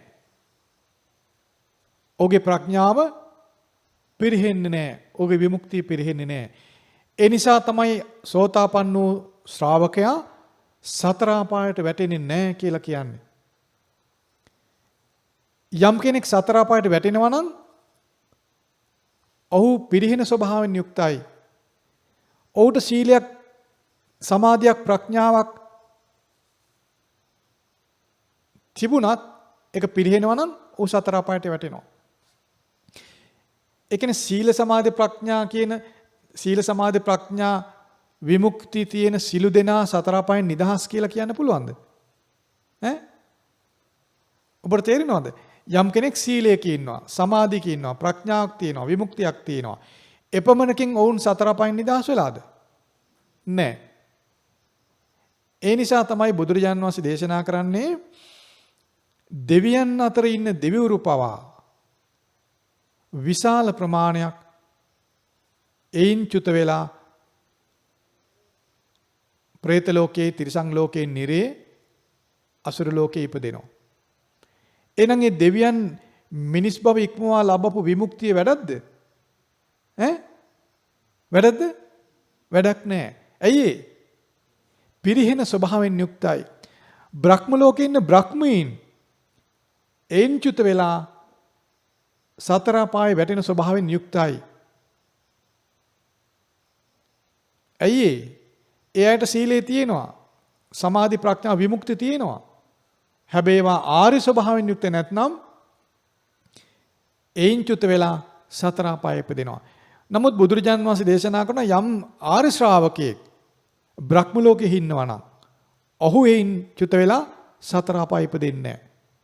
යම් ආර්ය ශ්‍රාවකෙක් දෙවියන් අතර ඉන්නවා නම්, මිනිසුන් අතර ඉන්නවා නම් එයින්චුත වෙලා තිරිසන් ලෝකේ, പ്രേත ලෝකේ නිරේ ඉපදෙන්නේ නැහැ. එහෙනම් ආරි ශ්‍රාවකයාගේ සීලය, සමාධි, ප්‍රඥාව, විමුක්තිය පිරෙන්නේ නැහැ. ඒ නොපිරෙහෙන නිසා තමයි සතර අපායට වැටෙන්නේ නැත්තේ. ඒ නිසා බුදුරජාණන් වහන්සේගේ තෙමඟුල සිහි කරන සමරන දිනේදී අප තේරුම් ගත යුතු දේ, අප තේරුම් ගන්න උත්සාහ කළ යුතු දේ, අපි ජීවිතේ එකතු කරගත යුතු දේ කුමක්ද? නේ? දැන් ඔන්න අපි උදේ පාන්දර නැගිටිනවා, සුදු රෙදි අඳ ගන්නවා, ඇවිදින් සිල් ගන්නවා. බණක් අහනවා, අපි එහෙම ගෙදර යනවා. දැන් අපිට සීලය තිබුණානේ. ඇද්ද? ඇද්ද? ඔය සීලය දිගටම රැකගෙනත් ඉන්න පුළුවන් සමහර විට. ඇද්ද? ඇද්ද කියන්නේ? මදි. ඇයි ඒ? ඔය සීලේ නිසා ඔබ සුගතියට යාවි. දෙවියන් අතරත් ඉපදේවි. ඇද්ද? මදි. ඇයි ඒ දෙවියන් අතර ආවිෂ ගෙවුනන් පස්සේ ආයෙත් අපායේ. දැන් බලන්න ඔබ අද සිල් ගත්තා. මේ සිල්පද ටික හෙට රැකගෙන ඉන්න පුළුවන්ද? පුළුවන්ද? පුළුවන්ද? ඉතින් කියන්න. අමාරුයි නේද? දැන් පේනවද ඔබට පිරිහෙනවා කියලා? දැන් ඔබට පේනවද පිරිහෙනවා කියලා? දැන් බලන්න අපි සිල්පද 5ක් මේ කුඩා කල පටන් සමාදන් වෙලා තියෙනනේ. මේක රැකුණාද අපට දිගට? නෑ නේද? ඒ මොකද වෙන්නේ එහෙනම්? අන්න ඒකටයි පිරිහෙනවා කියලා කියන්නේ. පිරිහෙනව නේද? එහෙනම් ඒක ඇද්ද අපිට? දැන් අපි පින් කරගොත් ඇද්ද එහෙනම්? මදි කියලා දැන් තේරුම් ගන්න. දැන් එහෙනම් අපිට තේරෙන්න ඕන අපි සිල්පද 5ක්, දැන් ඔබ සිල්පද 5ක් ආරක්ෂා කරන්න උත්සාහ කරන අය ගෙදර ඉන්නකොට නේද? ඒ සිල්පද 5 රැක ගැනීම දුෂ්කරයි නේද ඔබට? දැන් ඔබට තේරෙන්න ඕන එහෙනම් ඒ සිල්පද පිරිහෙන ස්වභාවයක් ඔබ තුල තියෙනවා. එහෙනම් ඔබ ආරක්ෂිතයිද? අනාරක්ෂිතයි. සසර ගමන යනවා නේද? එහෙනම් පිරිහෙන ස්වභාවය තාම තියෙනවනේ නේද? එහෙනම් ආර්ය මට්ටමටපත් වෙලා නැහැ. දැන් අපි ආර්ය ස්වභාවයටපත් වෙන්න ඕන. එහෙනම් මොකද්ද වෙන්න ඕන? මේ සීලය නොපිරිහෙන දෙයක් බවටපත් වෙන්න ඕන. පැහැදිලිද? ඔය වගේ තමයි යම් කෙනෙක් සමාධියක් වඩනවා. අපි උත්සාහ කළා භාවනාවක් කළා සමාධියක් වඩනවා. ඒ සමාධියත් පිරිහෙනවා නම් ඒ සමාධිය ප්‍රමාණවත් නැහැ. ආරි ස්වභාවයෙන් යුක්ත නැහැ. ඉතින් ඔබ කොහොම හරි අපි හිතමු පින් දහම් කරන් යම් ආකාරයෙන් පන්සිල් රැකගෙන වෑයම් කළා ඔන්න දෙවිය ලෝකෙ ඉපදෙනවා. ඒ ජීවිතේ ගෙවිලා ආයෙත් අපායෙ ඉපදෙනවා නම් වැඩක්ද කියන්නකෝ. නේද? නේද? ඒ දිවි ලෝකෙත් ඔබ ඉඳලා പ്രേත ලෝකෙට යනවා. වැඩක් නැහැ. මොකද බුදුරජාන් වහන්සේ බුද්ධත්වයට පෙරදීම තමයි දැක්කේ කලුරිය කරන දෙවියන් වේවා මිනිසුන් වේවා බොහෝ දෙනා අපායට යනවා. අපායට යනවා. අර අම්මට ගිනි අඟුර අවුලා පිච්චිලා එක දැනගෙන තමයි පොඩි එකාට කියන්නේ අල්ලන්න එපා පිච්චෙයි කියලා. ඒ ප්‍රත්‍යක්ෂ ඥානය අවබෝධයෙන් කියන්නේ බුදුරජාණන් වහන්සේට අවබෝධයක් තියෙනවා සතර අපාය ඉපදීම ගැන. දිවි ලෝකෙ ගියත් සතර අපායට යන ස්වභාවය තියෙනවා නම් ඒ දිවි සැප වැඩක් නැහැ. එහෙනම් මනුලව අපි මේ ලබනවා කියන සැපෙන් ඇති වැඩක්ද? මලම් පස්සේ අපාය යනවා නම් වැඩක්ද? ඒකෙන් අදහස් වෙනද නොකනොබී සිටිය යුතුයි කියලා? නෑ. ඒ කනබොන දේ අර්ථයක් ඇතුව කරන්න ඕන.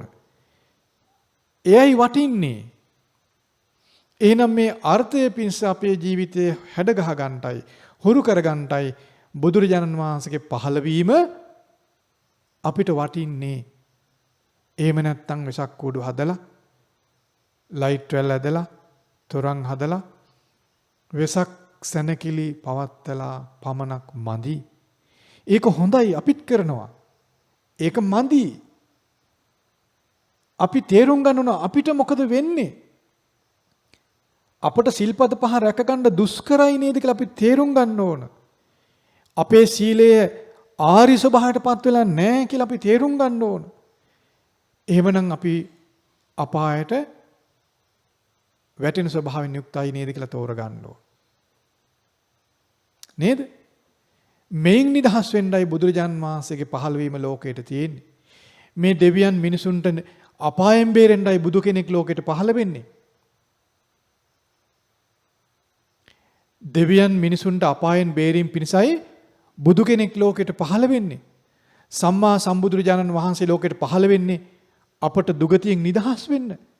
දුකෙන් නිදහස් වෙන්න. සැනකෙලි පවත්තලා දැන් ඇති කියලා සතුටු වෙන්න නෙමෙයි. අපි සතුටු වෙන්න ඕන දුකෙන් නිදහස් වෙන මග ලෝකයට ඉපදුනා කියලයි. එහෙම නැත්නම් ඒ සතුට වැඩක් නැහැනේ. ඒ සතුට වැඩක්ද? අන්ධයා ලයිට් වැල් බලලා සතුට වෙන්න වගේ. ඒක ඇත්තක්ද? අන්ධ මිනිසයා තොරන් බලුවා වගේ. අන්ධ මිනිසුත් ඔය තොරන් පෙති වල යනවා. ඔයගොල්ලෝ දැකලා ඇති. ඇස් තිබුණට අපි ඒ වගේ තමයි. මං එයින් කියන්නේ නැහැනේ තොරන් බලන්න එපා කියලා. කූඩු හදන්න එපා කියන්නේ. අපිත් කරනවා කියලා මං කිව්වා. අපිත් කූඩු හදනවා. අපිත් ලයිට් දානවා. හැබැයි අපි අන්දීන්සේ කරන්නන් වාලේ ඔහේ කරගෙන යනවා නම් ඒක අපරාධනේ. මිනිස්සුන්ට ගැලපෙන්නේ නැහැ. මොකද මිනිස්සයා කියන්නේ ලොකු දෙයක් කළ හැකි දිනෙක. දැන් අපි බත් මාළු කනවා, මේ බල්ල බලලුත් බත් මාළු කනවා. දෙකේ වෙනසක් තියෙනවද?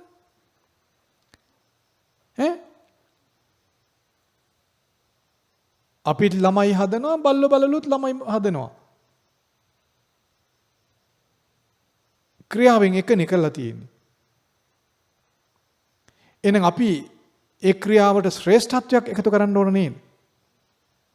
නේද? එහෙම නැත්නම් අපිත් අරගොල්ලන් තලයට යනව නේද? ඇයි සමාන අය ළඟට යනවනේ? සමාන අය ළඟට යනවනේ. දැන් මිනිස්සු බලන්නකො මත්පැන් බොන කට්ටිය එකතු වෙනවා. බూరు ගහන කට්ටිය එකතු වෙනවා. සල්ලාලෝ එකතු වෙනවා. සිල් ගන්න ඔබ වගේ කට්ටියත් එකතු වෙනවා. සමාය සම විදිහට එකතු වෙනවා. මනුෂ්‍ය වේසෙන් හිටියත් තිරිසන් ගති තියෙන කෙනා මලන් පස්සේ තිරිසන් ලෝකේ. പ്രേත ගති තියෙන කෙනා මලන් පස්සේ പ്രേත ලෝකේ. දරුණු ගති තියෙන කෙනා, දුෂ්ට ගති තියෙන කෙනා නරක ආදී. දේව දිව්‍ය ගති තියෙන කෙනා දිව්‍ය ලෝකේ. බ්‍රහ්ම ස්වභාවයෙන් යුක්ත කෙනා බ්‍රහ්ම ලෝකේ. ලෝකේ අවබෝධ කළ කෙනා, ආර්ය ස්වභාවයටපත් වුණ කෙනා අපායෙන් නිදහස් විමුක්තියටපත් වෙනවා. ආර්ය විමුක්තිය අවබෝධ කරගන්නවා. ඒ ආර්ය ස්වභාවයටපත් වෙන්න ඕන. මොකද්ද මේ ආර්ය ස්වභාවය? දැන් අපි කලින් කතා කළානේ, දිගට කතා කළේ ඒක නේද? නේද? ආර්ය සීලය, ආර්ය විමුක්තිය, නේද? ආර්ය සීලය, ආර්ය සමාධිය, ආර්ය ප්‍රඥාව, ආර්ය විමුක්තිය අපි ඇති කරගන්න ඕනේ ඒවනේ. දැන් ඔබට හිතෙන්න පුළුවන් අම්මෝ අපි කොහොමද ඔවා කරන්නේ? අපි මේ ගෙදරනේ ඉන්නේ කියලා. නෑ ඔබට පුළුවන්. ඔබට තමයි මේවා තියෙන්නේ. ගෙදර දොරේ ඉන්න අය තමයි මේවා කරන්න ඕන. ඔබ තමයි ආර්ය සීලය ඇති කරගන්න ඕන. බුදුරජාණන් වහන්සේ වැඩ සිටි කාලේ මේසෙන් බාසුන් නැහැලා, වඩු බාසුන් නැහැලා, කුඹුරු කොටපු අය, සීයලා, ආච්චිලා, කොන්ද කුදු වෙච්ච සීයලා, කොන්ද කුදු වෙච්ච ආච්චිලා, ගෙවල් වල බැල මෙහෙවරකම් කර කට්ටිය, අසුචි කද කරගහන් ගියපු කට්ටිය, හීන කොලේ මිනිස්සු, නූගතුන්, මේ අය තමයි ගොඩාක් ආර්ය ශ්‍රාවක බවට පත් උනේ. රජවරු නම් එක්කෙනයි දෙන්නයි. අපි කතා වෙන රජවරු ගැන නේද? විශාකාව සිටු කුමාරවරු එක්කෙනයි දෙන්නයි. තැන් තැන් වල ඒව කතාවක් වෙන්න එපා. වැඩක් නැහැ.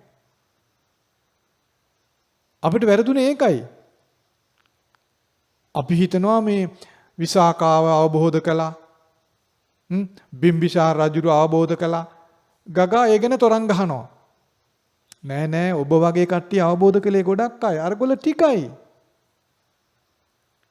ඒගොල්ල ටික දෙනයි. වැඩියෙන් හිටියේ කවුද? ශ්‍රාවකයෝ අතරේ. බුදුරජාන් වහන්සේගේ ශ්‍රාවකයෝ අතරේ වැඩිපුර හිටියේ කවුද? දුප්පත් මිනිස්සු. අපිට ඒක කියලා දුන්නේ නෑ.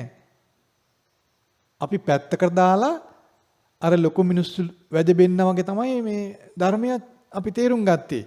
මේක අපිට බෑ. සිටුවරුන්ට විතරයි පුළුවන්නේ. මේක අපට බෑ රජකුමාරයන්ට විතරයි පුළුවන්නේ කියලා නේද හිතෙන්නේ. ඒ නිසා නේද විශාකාව වෙන්න පතන්නේ. බන්දුල මල්ලිකා විශාකාව මේ වගේ අය බවට පත් වෙලා අපි මේ ධර්මය අවබෝධ කරමු කියලා නේද අපිට කියන්නේ. එහෙම නේද පතන්නේ?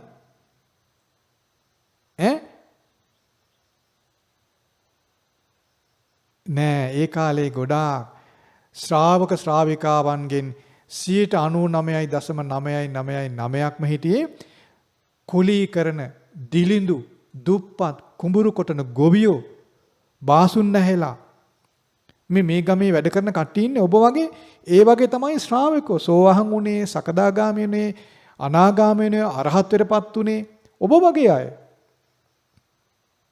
බුදුරජාන් වහන්සේගේ ශ්‍රාවකෝ මහා බල සම්පන්න අය ඊර්ධි ප්‍රාතිහාර්ය පාපු අය ඔබ වගේ අය රජවරු ගැන හිතන්නවත් එපා ඒගොල්ල වැඩක් නැහැ ඒ චිත්‍ර කතා නිසා තමයි අපි රැවටෙන්නේ ඔබ වගේ අය තමයි ශ්‍රාවකයෝ බවට පත් උනේ දා ගොඩක්. ඒ නිසා ඔබටත් පුළුවන්. ඒ නිසා මේ ශ්‍රාවකත්වය කියන්නේ ඔබ සමාදන් වෙන සීලය ආර්ය සීලය බවට පත් කර ගැනීමෙන්.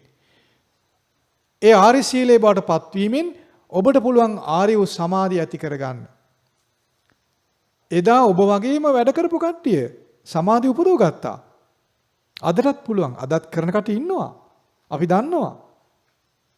අදත් මේ කුලිමලි වැඩ කරන මිනිස්සු හමුදා බටයෝ පවා අදත් ඉන්නවා සමාධිය වඩන අය. එදත් හිටියා. එදත් වඩු බාසුන් නැලා බුදුරජාණන් වහන්සේ ශ්‍රාවකයෝ සකදාගාමී ඵලයේ දක්වා දියුණු කරපු බාසුන් නැලා හිටියා.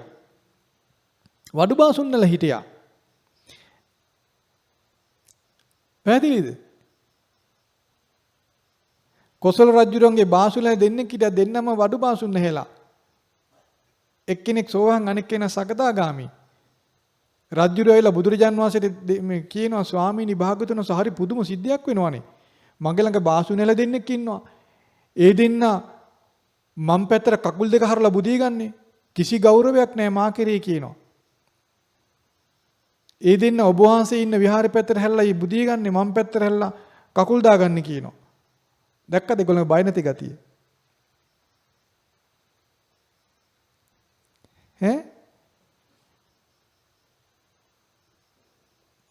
ඒ බය නැති කොහොමද රජුන්ටත් බය නැති ගතිය ඉන්නේ කොහොමද?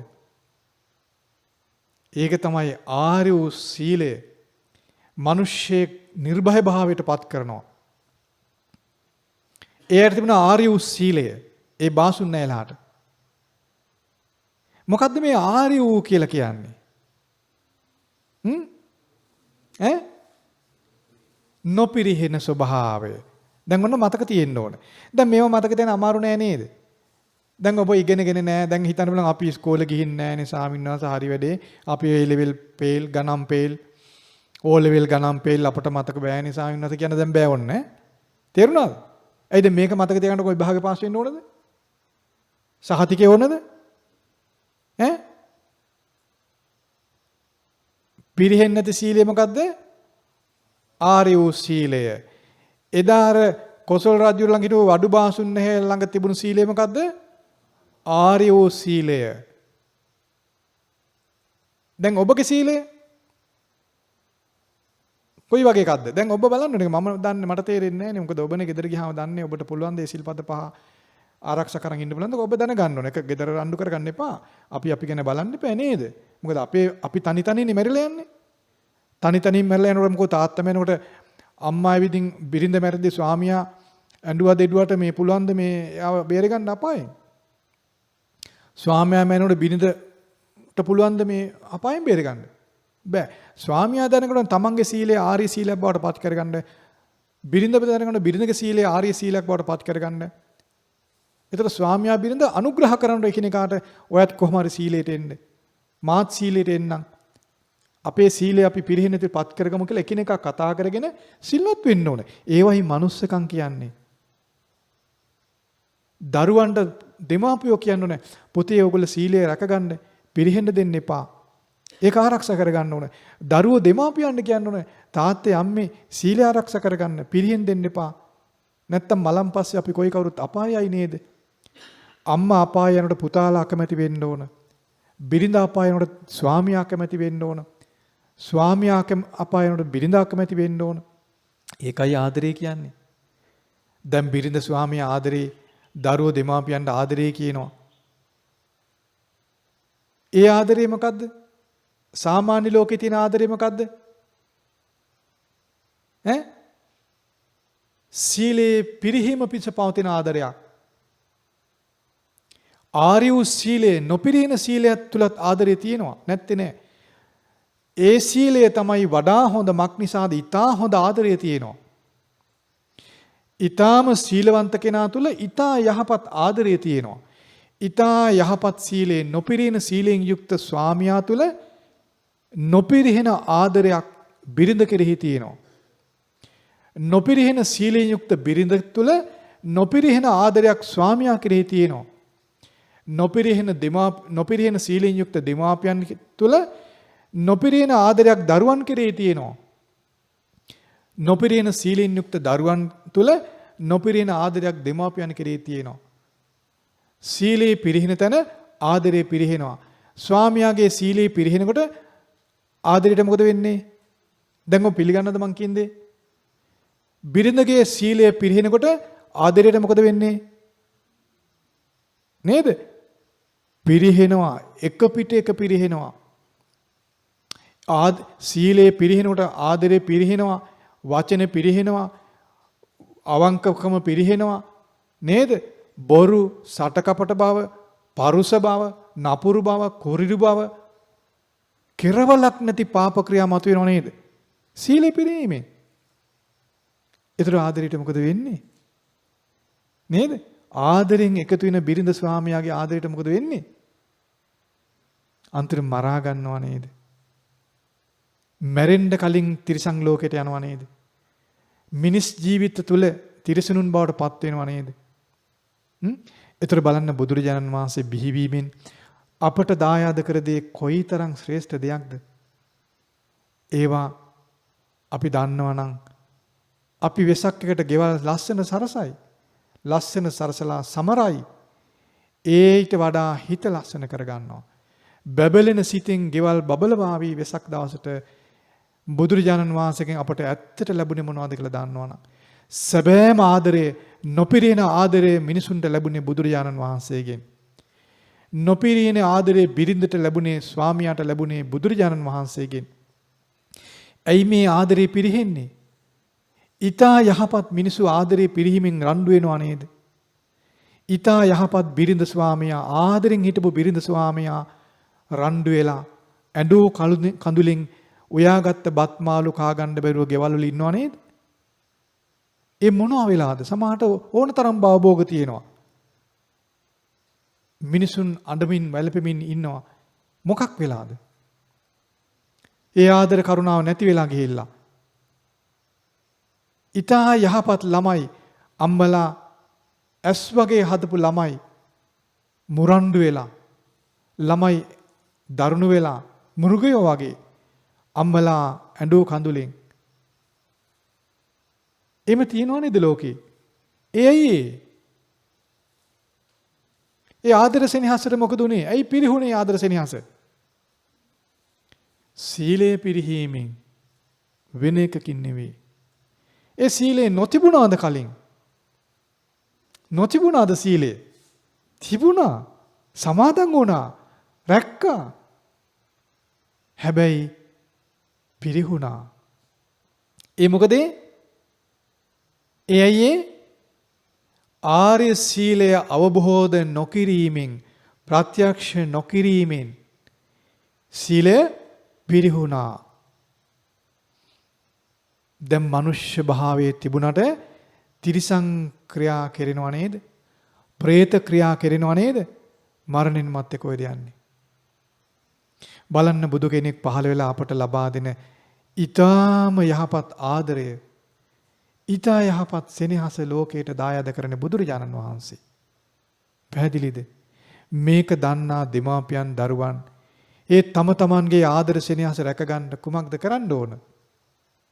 තමන්ගේ සීලය නොපිරිහෙන දෙයක් බවට පත් කර ගන්න ඕන. ආර්ය වූ සීලය බවට පත් කර ගන්න ඕන. ඒ ආර්ය වූ සීලය ඊටාම යහපත් නොපිරිහෙන ආදර කරුණාව එකිනෙකා අතර පවත ආරක්ෂා කරලා දෙනවා. ඒතරේ ගෙදර අම්මා තාත්තා බිරිඳ ස්වාමියා දරුවෝ සියල්ල ඊටා යහපත් වෙනවා. මක් නිසාද? යහපත් ආදර සෙනෙහස තියෙන නිසා. ආන් ඒ ගෙදරම අම්මා තාත්තා දරු මුණුබුරෝ සියල්ලට සමාධි වඩන්න පුළුවන්.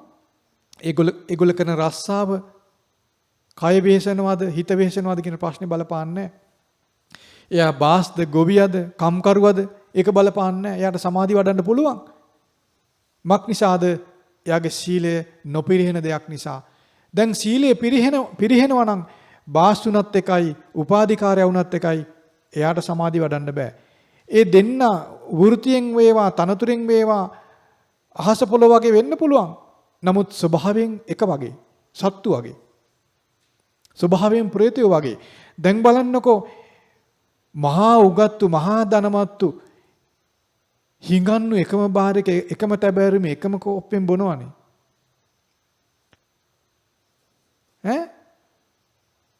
සාමාන්‍ය සමාජයේ අහසයි පොළොවේ වගේ උගත්කමින් අහසයි පොළොවේ වගේ සමහරුන්ට කනාසන ගහන්නවත් බෑ. සමහරු උපාධි පිට උපාධි ගාලා එකම තැබෑරුමේ බොනවනේ. එහෙනම් හීන ක්‍රියාවෙන් එකතු වෙලා නේද? ඇයි ශ්‍රේෂ්ඨ ක්‍රියාවෙන් එකතු වෙන්න බැරි?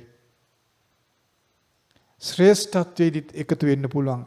එදා රජවරුයි සැඩොල් ළමයයි රජකුමාරයයි රජුයි එක ශාසනයේ මහාන වෙලා එකට හිටියයි. එක ශ්‍රාවක බවට පත් වුණා. නේද? එහෙනම් අපි මේ බොරුවට පුහු ආකාරයට තනතුරු වේවා තානාන්තර වේවා මත් වුණාට දුෂ්ට භාවයෙන් දුස්සීල භාවයෙන් සම වෙලා සම പ്രേත ලෝකේ කා කොටා ගන්න අය බවට පත් නොවි සීලයෙන් සම වෙලා ආර්ය ශ්‍රීලය ඇති කරගත්තොත් මේ වාද ભેද නැති වෙලා සමාජයත් යහපත් වෙලා නේද? එකිනෙකා අතර කරුණා මෛත්‍රිය ඇති වෙලා ඊටා යහපත් සමාජයක් බවට පත් වෙනවා නේද? ඒබඳු ඊටාම ආදරණීය සමාජයක් එකිනෙකා අතර කාරුණික වූ සමාජයක් පිණිසයි බුදු කෙනෙක් ලෝකයට පහළ වෙන්නේ. බුදුරජාණන් වහන්සේගේ දායාදය කාරුණික ලෝකයක් පිණිසයි ආදරණීය ලෝකයක් පිණිසයි ආදරණීය අම්මා තාත්තා කාරුණික අම්මා තාත්තා ආදරණීය බිරිඳ ස්වාමියා ආදරණීය දුවා දරුවා බිහි කරන්ටයි බුදුරු ලෝකයට පහළ වෙන්නේ. යහපත් සේවකයෝ ස්වාමියෝ යහපත් වැඩ කරන මිනිස්සු එකිනෙකා කෙරේ කරුණා මෛත්‍රියෙන් යුක්ත මිනිසුන් බිහි කරන්ටයි බුදුරජාණන් වහන්සේගේ පහළවීම ලෝකයට තියෙන්නේ. ඒ නිසා මේ බුදුරජාණන් වහන්සේගේ පහළවීම සිහි කරන සම්බුද්ධත්වයේ සිහි කරන තෙමඟුල සිහි කරන අද දිනේ ඊතා යහපත් මිනිසුන් පිණිස බුදුවරුන් පහළ වුණ මේ දිනය යහපත් මිනිස් ජීවිත ඇති කරගන්න අප කල්පනා කළ යුතුයි. ඒ යහපත් මිනිස් ජීවිත තුළ නොපිරිහෙන ආදරය පවතිනවා. නොපිරිහෙන සෙනෙහස පවතිනවා. නොපිරිහෙන කරුණා මෛත්‍රිය පවතිනවා.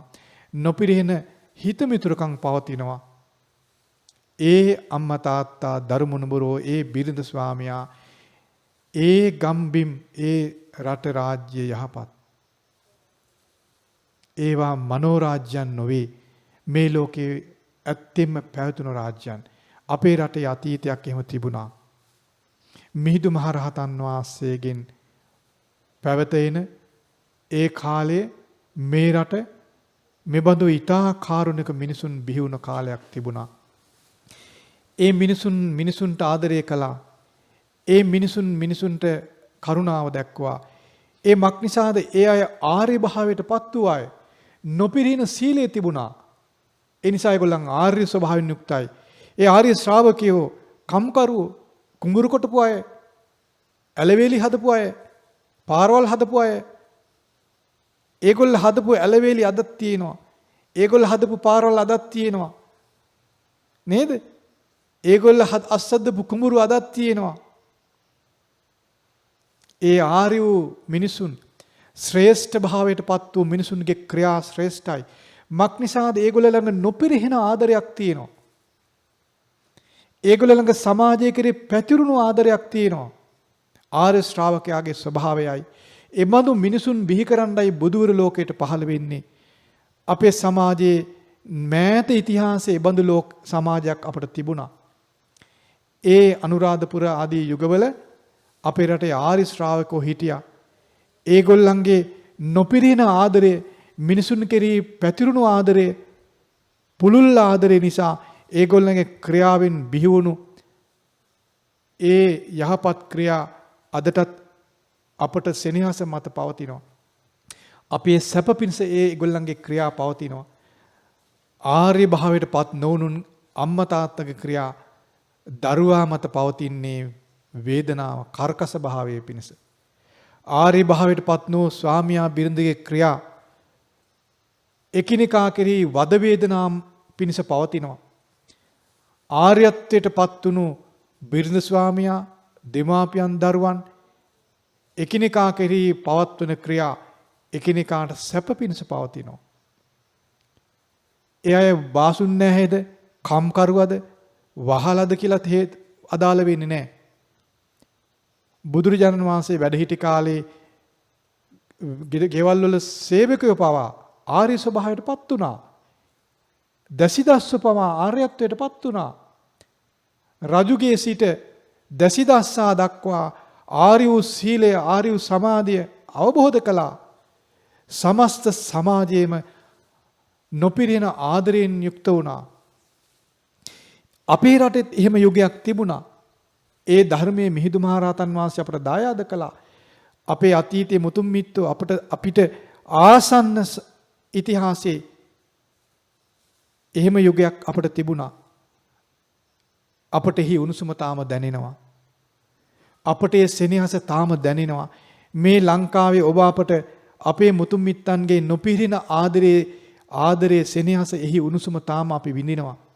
එයින් තමයි ලංකාව තාම ජීවත් වෙන්නේ. ඒ නිසා ඒ බුදුරජාන් වහන්සේගේ පහළවීමෙන් අපට ලැබුණ ශ්‍රේෂ්ඨ සමාජයක් පිණිසවන ආදරණීය සමාජයක් පිණිසවන ධර්මයේ තියෙනවා. ඒ නිසා ඔබ කොයි කවුරුත් ඔබේ සීලය නොපිරිහෙන සීලයක් බවට පත් කරගන්න. මේ ගැන අපි තවදුරටත් ඔබට ඉදිරියේදී කියා දෙන්න කල්පනා කරනවා. ඒ නිසා